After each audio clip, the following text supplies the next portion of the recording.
Buenos días, hermanos, buenos días, hermanas.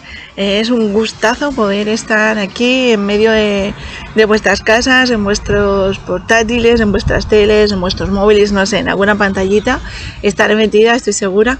Y nada, en primer lugar quería agradeceros el poder darme el privilegio una vez más, a pesar de la distancia, de poder estar compartiendo con vosotros algo que me apasiona y que me encanta, que es, pues como a la mayoría de vosotros, poder acercarnos hasta la palabra y ver qué es lo que el Señor quiere mostrarnos a través de ella. Y mirad, que ahora que me he tocado el pelo, quería enseñaros, fijaos qué bien está la mano, cómo Dios ha cuidado esta mano, cómo después del gran susto que pude tener, y bueno, pues he podido disfrutar de los cuidados, y sigo disfrutando de los cuidados y de los mismos aquí en la facultad. Por cierto, estoy en los exteriores de ella porque quería que vierais un poquito el sol y que a mí me diera un poquito también. Y nada, deciros que aunque sigo de baja estoy bien, que el nervio está intacto, que gracias a Dios los puntos se quitaron bien, que ha estado cicatrizado todo bastante bien. Y bueno, tengo, como veis, bastante movilidad y solo me falta sensibilidad, así que ahora mismo, bueno, pues no tengo muchísima fuerza en las manos, pero voy a ir recuperando poquito a poco, así que agradeceros una vez más también la preocupación, las llamadas, las oraciones que habéis hecho a mi favor. Y nada, sin más, quería también empezar a deciros que hoy el mensaje que me gustaría compartir con vosotros y con todas vosotras también, pues lo he titulado Las buenas noticias para los necesitados, porque creo que hoy más que nunca, si cabe, estamos necesitados de buenas noticias que nos alienten, que nos traigan esperanza, que nos ayuden a olvidar un poco la situación caótica de crisis, de angustia, de duelo y soledad que hemos podido tener en estos tiempos. Así que bueno, buenas noticias para todos, pero sobre todo para los necesitados. Así que te voy a pedir que me acompañes hasta el Evangelio de Lucas, en el capítulo 4, para leer los versículos del 14 hasta el 30. Venga, te dejo un poquito para que lo busques. Lucas 4, los versículos del 14 al 30. ¿Ya lo tienes? Vale, perfecto. Pues vamos a empezar la lectura. Fue a Nazaret, donde se había criado, y conforme a su costumbre, el día sábado entró en la sinagoga y se levantó para leer. Y se le entregó el rollo del profeta Isaías, y cuando abrió el rollo encontró el lugar donde estaba escrito: El Espíritu del Señor está sobre mí, porque me ha ungido para anunciar buenas nuevas a los pobres. Me ha enviado para proclamar libertad a los cautivos y vista a los ciegos, para poner en libertad a los oprimidos y para proclamar el año agradable del Señor. Después de enrollar el libro y devolverlo al ayudante, se sentó, y los ojos de todos en la sinagoga estaban fijos en él. Entonces comenzó a decirles: Hoy se ha cumplido esta escritura en los oídos de vosotros.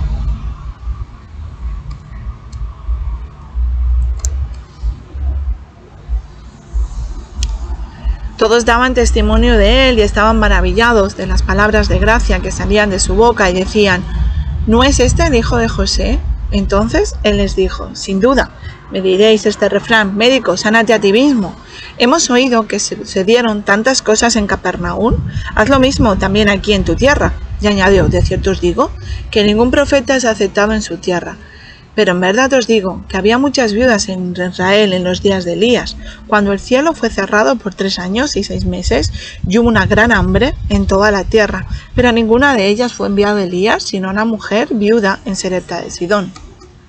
También había muchos leprosos en Israel en el tiempo del profeta Eliseo, pero ninguno de ellos fue sanado, sino el sirio Naamán.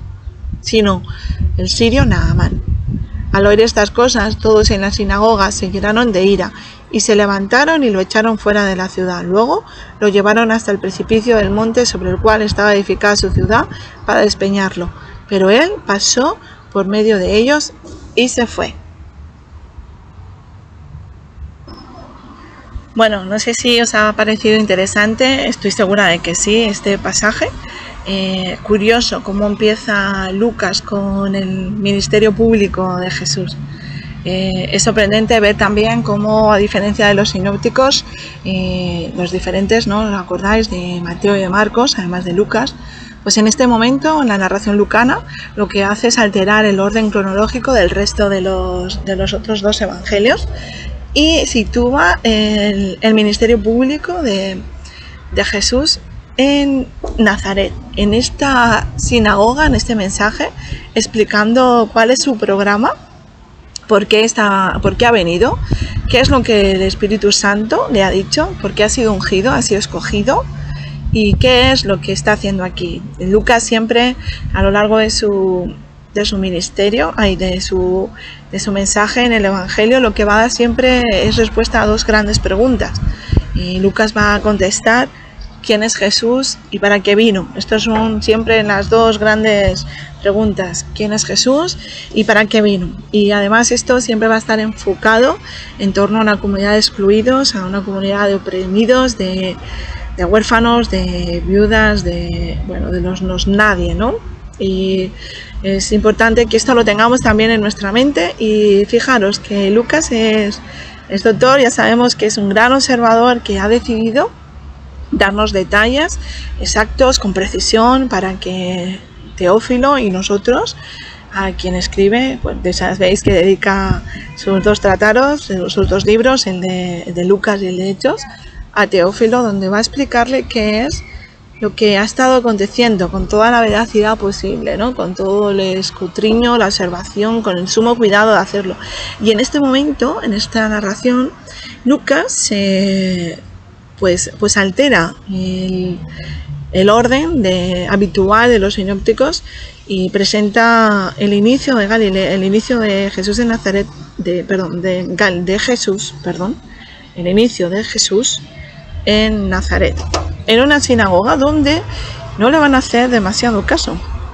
No sé si tú, alguno de vosotros o de vosotras habéis podido pensar que si contaras la historia de un gran héroe o de un importante personaje, de una persona así con poder, si lo haríais hecho contando uno de sus desastrosos y caóticos mensajes, episodios, donde no solo va a ser rechazado, sino que casi va a ser despeñado. Menos mal que Jesús todavía no era su hora y pudo escapar en mitad de ellos, ¿no?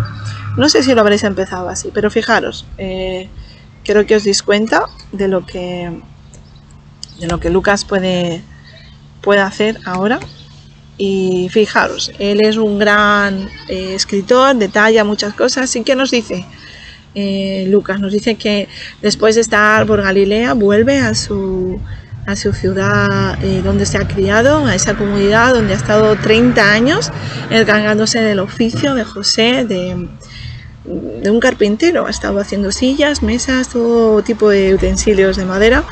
Y eso es lo que ha hecho Jesús. Después ha salido fuera, como cualquier hijo, y se marcha y empieza a darse a conocer, empieza a visitar las sinagogas, donde empieza a hablar con una autoridad que solo se le había escuchado a él.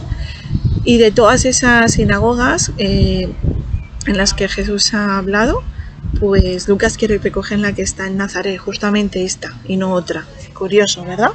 ¿Y qué nos dice? Que va allí, como tiene la costumbre, así que era algo habitual. Recordemos que Jesús era un galileo, era un judío, así que como todos ellos iban los sábados a la sinagoga. Allí lo que se hacía era que pues se leía alguna parte de la Torá, y después el que quería tener un tiempo para poder leer y luego la explicación de esa lectura, era como nuestro tiempo libre, ¿no? Uno se pone de pie y comparte con el resto de la comunidad lo que Dios le ha puesto en el corazón. Pues Jesús en este momento hace un poco lo mismo, ¿no? Se daba la oportunidad de que pudieran ponerse en pie aquellos que quisieran leer algún fragmento de la palabra, y se le daba el rollo. Eso es lo que hacen con Jesús, le dan el rollo, el ayudante le da un rollo. No es así como nuestras Biblias de hoy, tan prácticas, tan cómodas, tan de colores, versiones y tamaños, de todo, ¿no? Pues aquí habían unos rollos grandes de pergaminos donde estaban escritos, y cuando le dan el rollo de Isaías, Jesús busca. Dice que cuando encontró lo que quería leer, leyó. Y fijaros, lo que va a leer es en esa sinagoga, delante de aquellos que lo habían visto crecer como Jesús, el carpintero, el hijo de José y de María, pues va a dar su mensaje programático. Lucas aquí nos va a decir, a través de la profecía de Isaías que se cumple en Jesús de Nazaret, nos va a decir cuál es esa misión. Una vez más nos va a decir qué hace Jesús aquí. Entonces va a leer el mensaje, un mensaje que no va a dejar indiferente a nadie, ¿no? Ni a los que lo oyeron en aquel momento, en aquel primer siglo, allí en Nazaret, en aquella sinagoga. Imaginaros, ¿no?, cómo debió de leer Jesús, qué debió de decir. Bueno, nos dicen los historiadores que se leía en hebreo y luego se traducía en arameo o en griego, dependiendo un poco de la gente que predominaba en la sinagoga, y se hacía una explicación. ¿Te imaginas explicando esto Jesús? En algunas ocasiones, qué gozo habría sido poder escuchar a Jesús explicar alguna de las partes de la Biblia. En algunas ocasiones lo hace, aquí lo hace, y lo hace de una manera extraordinaria, como vamos a ver, ¿no? El mensaje que lee, ya sabéis, está en Isaías 61, los versículos del 1 al 2, solo la primera parte. Tenemos que decir que omite una frase del versículo 1, el de vendad los quebrantados de corazón, y la sustituye por una frase que aparece en Isaías 58 y que dice que, bueno, lo que leemos, ¿no? Dar libertad a los oprimidos. Así que significativo también que podamos ver cómo hace esto, ¿no? ¿Qué es este mensaje? ¿Qué es este programa, ¿no?, que está haciendo público ahora mismo en aquella ciudad en la que él ha visto crecer? Y lo que empieza a decir Isaías, y de lo que Jesús se apropia para él mismo, y en su boca, leyendo, dice que el Espíritu del Señor me ha ungido. Este espíritu que sin duda hace referencia al bautismo en aquel momento en las aguas, donde el Espíritu está sobre él, aquel espíritu que hemos visto en los versículos anteriores, según la cronología de Lucas, cómo lo ha llevado hasta el desierto para ser probado y tentado. El mismo espíritu, ¿no?, que ahora lo ha llevado lo ha movido, lo ha impulsado hasta Galilea y lo ha llevado finalmente a esta sinagoga, en la que va a decir que lo ha ungido para varias cosas. ¿Por qué lo va a ungir? No hay nada que Jesús pueda hacer fuera de su espíritu. El Evangelio siempre nos dice, el propio Jesús nos está diciendo siempre que Él hace siempre la obra de su Padre. Él y Él una misma cosa son, de una misma persona, y el Espíritu Santo tiene que confirmar eso. Así que, ¿por qué está ungido? ¿Para qué ha sido escogido? Recordemos también que solo se ungía en Israel a los profetas y a los reyes. Así que era una manera especial de bendición, de elección, de Mesías. Esto es lo que significa, es ungido, es Mesías, el Cristo. Y lo han escogido, lo ha bendecido de una manera especial. ¿Para qué?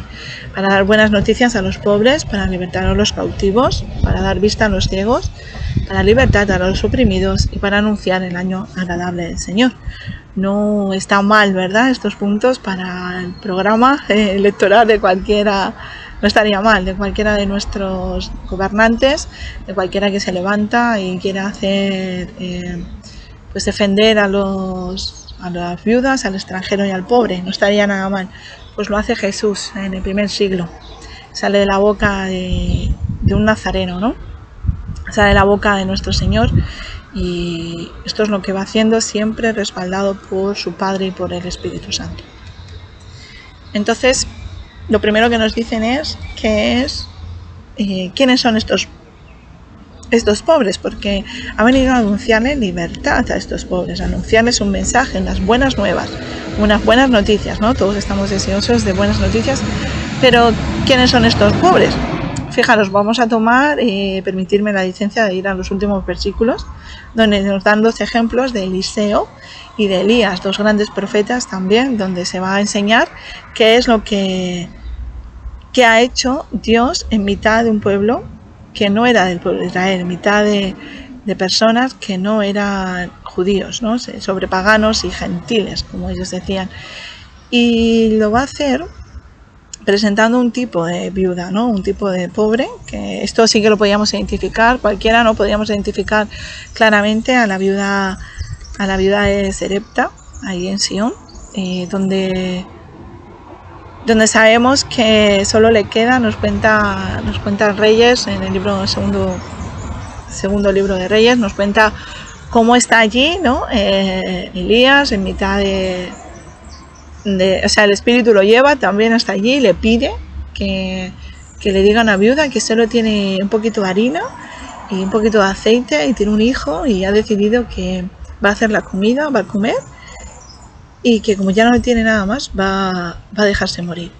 Y es esta viuda, ¿no? Esta viuda es como el prototipo de gente pobre, ¿no? Alguien sin recursos, alguien sin esperanza, sin nada más que esperar de la vida. Era fácil identificarse con esto, ¿no? Y claro, pero si solo fuera para los pobres, habría mucha gente que estaría fuera, ¿no? Y no solo hay unos pobres de recursos, de necesidades, ¿no? Físicas. También hay otro tipo de pobreza, los pobres de espíritu, ¿no? Los pobres de corazón, los pobres de esperanza, de ilusión, de libertad. Y como otro ejemplo que pone aquí Eliseo, otro de los profetas, nos dice Naamán el sirio, ¿no? Naamán el sirio es ejemplo también de pobre. ¿Cómo puede ser Naamán pobre? Si es un capitán, si tiene riquezas, además tiene una buena posición. ¿Qué le pasa a Naamán? Naamán el sirio es leproso, así que es igual de pobre a nivel social, es igual de pobre y de necesitado, sobre todo de necesidad de esperanza, porque su vida, igual que la vida de la viuda, ya se ha acabado, ya no tienen nada más que ofrecer, nada más que perder, así que lo único que les queda es agarrarse a la palabra que les da el profeta, como aquellos en Nazaret, ¿no? En aquella sinagoga, aquellos que sin saberlo eran pobres en espíritu y posiblemente en recursos, ¿no? Como tú y como yo, que no lo sabemos y pasamos necesidad. Tenemos que hacer caso a la voz del profeta, a la voz de Cristo, que dijo que ha venido para darnos una buena noticia. La buena noticia es que con Él las enfermedades son sanadas. Las enfermedades físicas, como en el caso de Naamán, donde la lepra es curada. Ya sabéis, después de sumergirse 7 veces en el río, y las necesidades económicas, ¿no? Esa viuda no le faltó nunca la harina ni le faltó el aceite. Las necesidades emocionales, las necesidades de esperanza, de ilusión, ¿no? De objetivos, de esperar algo más de todo esto. Ilusión en mitad de esta pandemia y de esta crisis, ¿no? Jesús, el gran profeta, ese ungido del Señor, pues ha venido a decirnos que hay un nuevo mensaje, una gran noticia para nosotros. ¿Te identificas con uno de los pobres?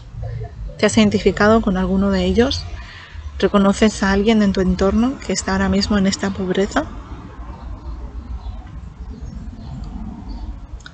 También nos dicen que dentro del programa está poder dar libertad, ofrecer libertad, anunciar libertad a cautivos y oprimidos. Me gustaría explicaros que, no sé si lo sabíais, pero a mí me ha gustado mucho saber que estos cautivos se refieren a prisioneros de guerra. Es decir, que al final siempre estamos en mitad de batallas, ¿no? No sé con qué batallarás tú hoy, pero yo sé con qué he batallado en estos días. En la pandemia estamos batallando contra el COVID, ¿no? 19 y parece que nos está venciendo, nos han tenido cautivos, ¿no? En esta cuarentena. Hemos sido presos de este guerrero, de este enemigo que nos ha sujetado bastantes días y también nos has estado oprimiendo.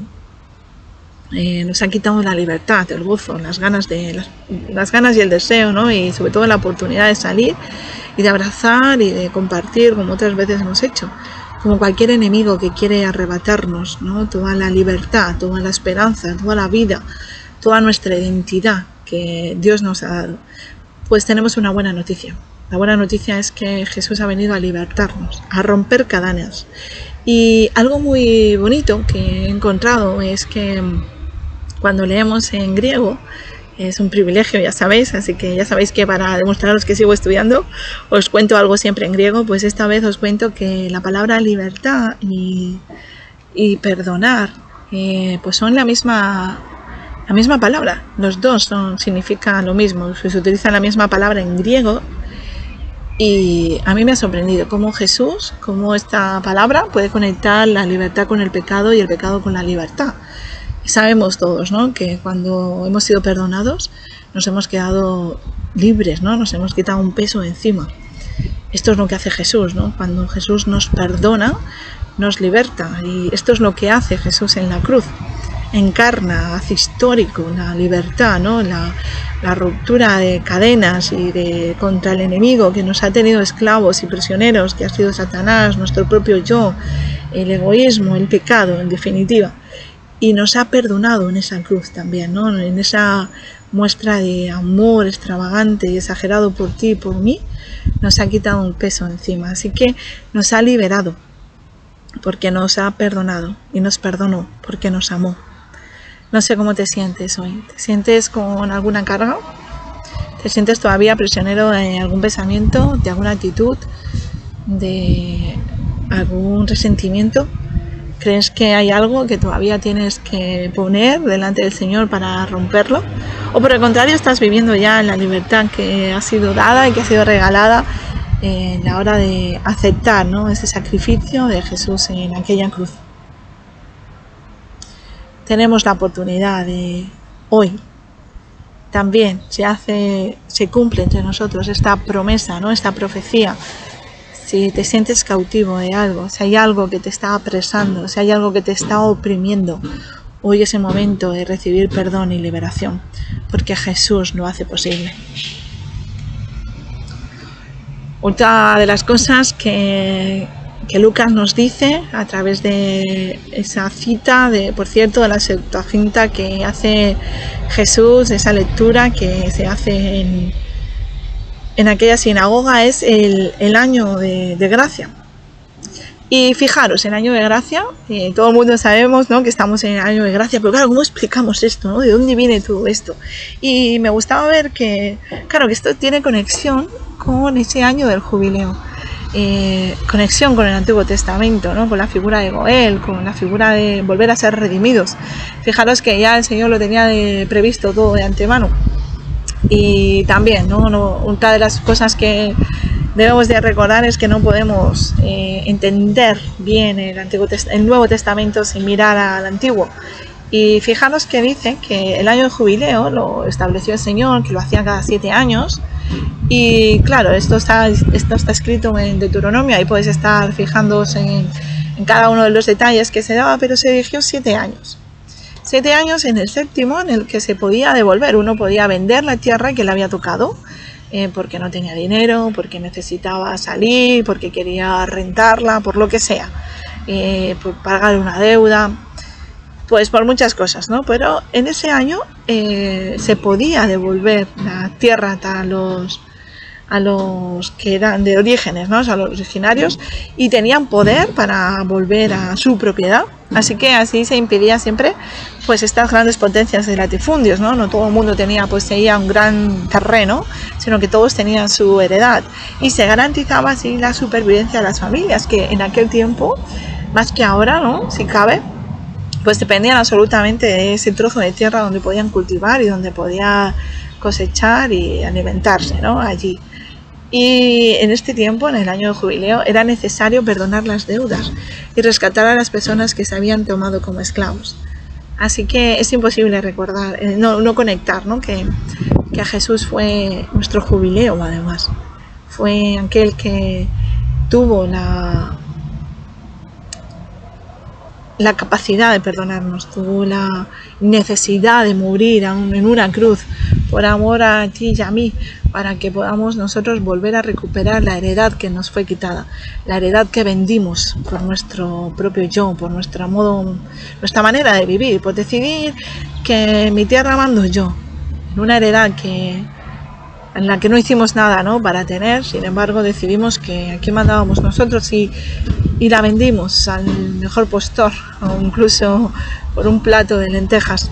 Y lo que hace en Jesús posible es que podamos volver a nuestros orígenes, que podamos volver a esa tierra, a ese cielo, a ese lugar donde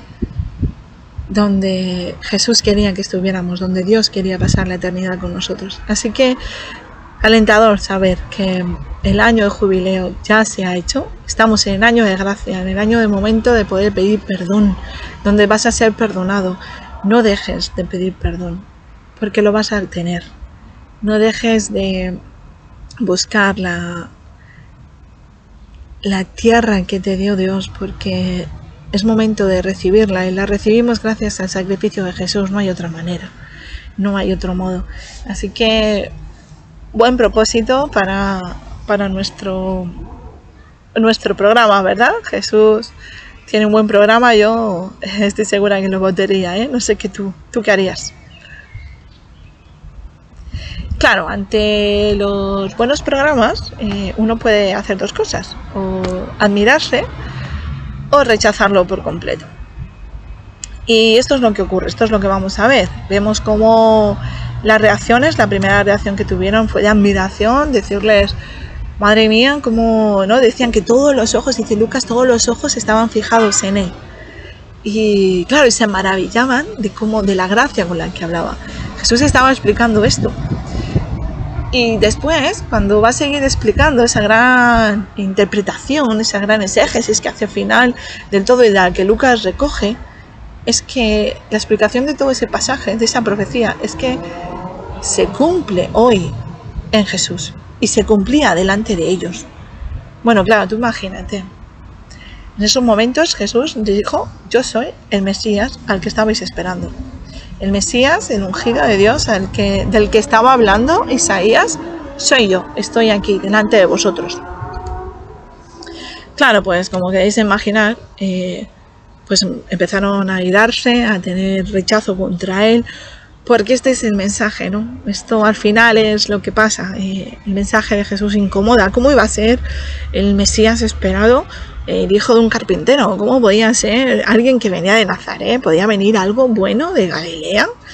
¿Cómo se atreve este insolente Galileo del primer siglo a decir que él era el elegido, el Mesías, el que todo el pueblo de Israel estaba esperando para ser liberado de sus opresores? ¿Cómo podía decir algo así? Pues Jesús lo dijo porque era él, porque vino a romper esquemas y los rompió. Y tanto en aquel momento como ahora, el mensaje de Jesús rompe nuestros esquemas y nos estalla la cabeza. No sé si a ti te pasa, ¿no? Está fuera de toda lógica.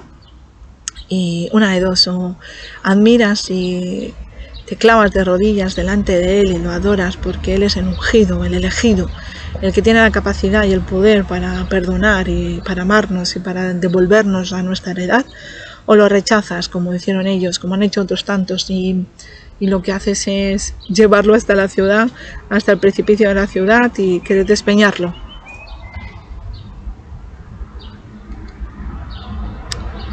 Y me gustaría, para acabar, dejaros con la cruz. No podremos terminar nuestro pasaje de hoy sin esta cruz. Al final, el programa de Jesús fue llevado a cabo.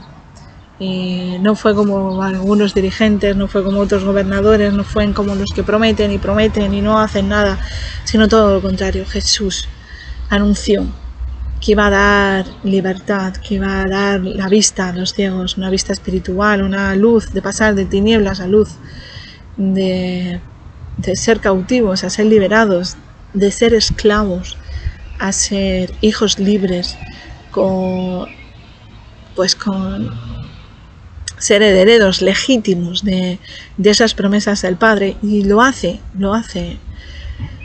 no desde un trono, no con armas como esperaban, no con un gran despliegue de ejércitos, sino que lo hace desde la humillación de una cruz, soportando la ira del hombre sobre él. Aquellos hombres que primero lo admiraban en las sinagogas, aquellos que los vitopearon en la entrada a Jerusalén, aquellos que le decían viva el rey de los judíos y Hosana, el hijo de David, pues esos mismos fueron los que quisieron despeñarlo en aquel precipicio en Nazaret, y fueron los mismos que días más tarde le dijeron crucificarle, crucificarle, y que su sangre caiga sobre nosotros y sobre la vida de nuestros hijos. En aquella cruz, el escándalo del amor, el escándalo del perdón, Jesús cumplió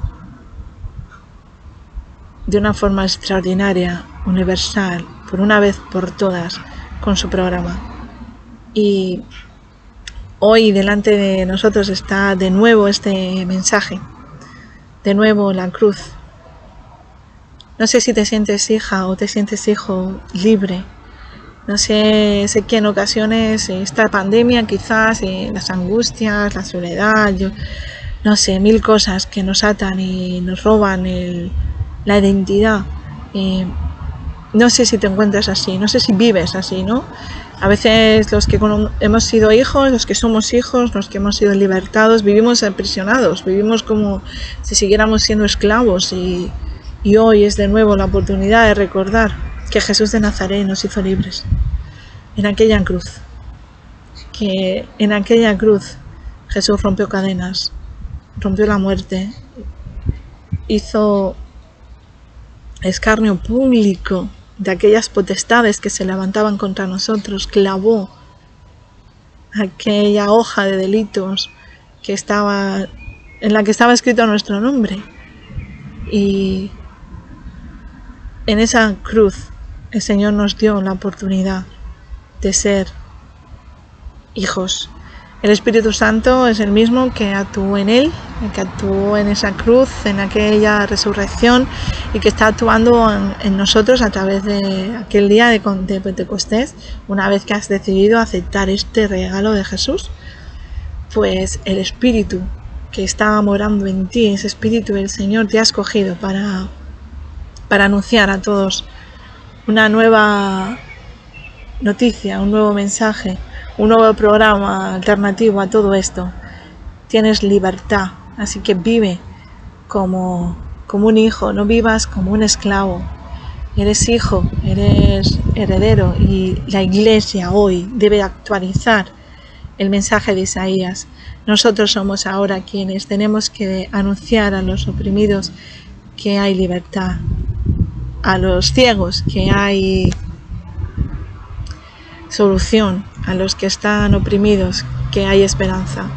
Y me gustaría dejaros también unas preguntas para que pudiéramos reflexionar ahora juntos, cada uno ahí en su casa, en familia. Puedes llamar por Zoom o por videollamada a cualquiera de los hermanos, de los amigos, y puedes contestar. El programa de Jesús consiste en acoger a los excluidos y a nosotros. ¿Acogemos a todos o excluimos a algunos? ¿Cuáles son los motivos que nos lleva a excluir a ciertas personas? ¿El programa de Jesús está siendo realmente nuestro programa o mi programa, ¿no? ¿Es el programa de nuestra iglesia? ¿Cuáles son los excluidos que deberíamos acoger mejor en nuestra comunidad? ¿Qué es lo que me da fuerzas para realizar la misión que Jesús nos dio? ¿Vivo actualizando las buenas noticias en mi vida? ¿O sigo oprimido y cautivo? ¿Disfruto de mi nueva identidad?